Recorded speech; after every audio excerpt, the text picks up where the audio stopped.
अस्सलाम वालेकुम, welcome to my YouTube channel. हमने स्टार्ट किया चैप्टर नंबर 2 और जो टॉपिक है एक्सेलरेशन। एक्सेलरेशन क्या होता है कि हमने सबसे पहले पढ़ा था कि हमारे पास होती है एक डिस्टेंस, ठीक है। फिर हमने पढ़ा स्पीड, फिर मैं यहाँ पे समझा रही हूँ। हमने क्या पढ़ा था? स्पीड। स्पीड हमने क्या कहा कि वो क्या होता है? डिस्टेंस पर यूनिट टाइम। सबसे पहले एक अक्लोता आपके पास क्या होता है? डिस्टेंस।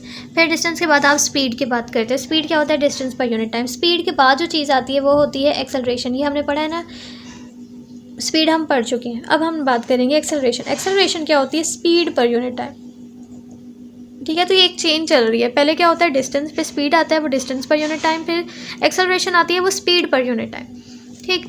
अब हम पढ़ेंगे एक्सेलरेशन। एक्सेलरेशन क्या होती है कि स्पीड और वेलोसिटी एक ही चीज़ है, ठीक है। आपने पढ़ा था कि कल जो लेक्चर था वो हमारा वो क्या था? स्पीड और वेलोसिटी से पिछला जो लेक्चर है वो स्पीड और वेलोसिटी हमने देखा था कि ये तकरीबन एक ही चीज़ है। अगर हमारे पास change in velocity per unit time है, वेलोसिटी पर यूनिट टाइम है, तो वो क्या है? एक्सेलरेशन।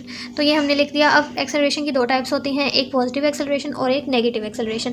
अब पॉजिटिव एक्सेलरेशन क्या होती है? अगर हमारे पास स्पीड या वेलोसिटी इंक्रीज़ कर रही है तो वो पॉजिटिव एक्सेलरेशन है, और अगर स्पीड या वेलोसिटी डिक्रीज़ कर रही है तो वो हमारे पास क्या है? नेगेटिव एक्सेलरेशन है। नेगेटिव एक्सेलरेशन के दो नाम और हैं, रिटार्डेशन और डिक्सेलरेशन। ये याद रखना है आपने।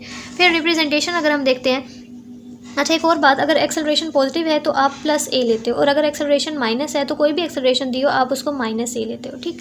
अब रिप्रेजेंटेशन क्या है कि इसको ए से लिखा जाता है। यूनिट अगर हम निकालें तो क्या है? Velocity per unit time. ए क्या है? Velocity per unit time. A velocity या स्पीड, ए की बात है। स्पीड का क्या फॉर्मूला? मीटर पर सेकंड। तो आपने यहाँ पे लिखा मीटर पर सेकंड, साथ में क्या दोबारा क्या लिखा? ये तो स्पीड की जगह आया ना, मीटर पर सेकंड। टाइम की जगह क्या आया? सेकंड। एस से मल्टीप्लाई हुआ एस स्क्वायर। तो एक्सेलरेशन का यूनिट क्या बना? मीटर पर सेकंड स्क्वायर। क्वांटिटी अगर हम देखें तो ये वेक्टर क्वांटिटी है। अब इसकी भी उसी तरह से जैसे स्पीड में की थी और वेलोसिटी में किया था, तो इसमें भी वही करेंगे कि यूनिफॉर्म और वेरिएबल एक्सेलरेशन क्या होती है। अगर हमारे पास वेलोसिटी चेंज हो रही है कॉन्स्टेंट, ठीक, मतलब एक ही जैसी है, ज़्यादा चेंजेस नहीं आ रही, बार बार चेंज नहीं हो रही, तो वो हमारे पास यूनिफॉर्म है। जैसे train moving forward with same increase in speed every second. अगर गाड़ी है वो बढ़ती हुई स्पीड से जा रही है, ठीक, मतलब ये नहीं कि बहुत ज़्यादा गैप हो, थोड़ी थोड़ी स्पीड से बढ़ती हुई जा रही है, तो वो हमारे पास यूनिफॉर्म है। अगर उसकी स्पीड जो है, an object has variable acceleration when its speed doesn't increase और डिक्रीज एट कांस्टेंट रेट, ठीक है।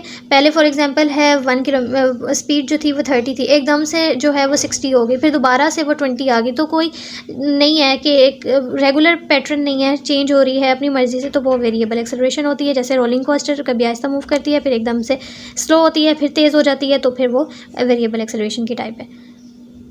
तो I hope you understand this lecture. Thank you so much for watching. अल्लाह हाफिज़।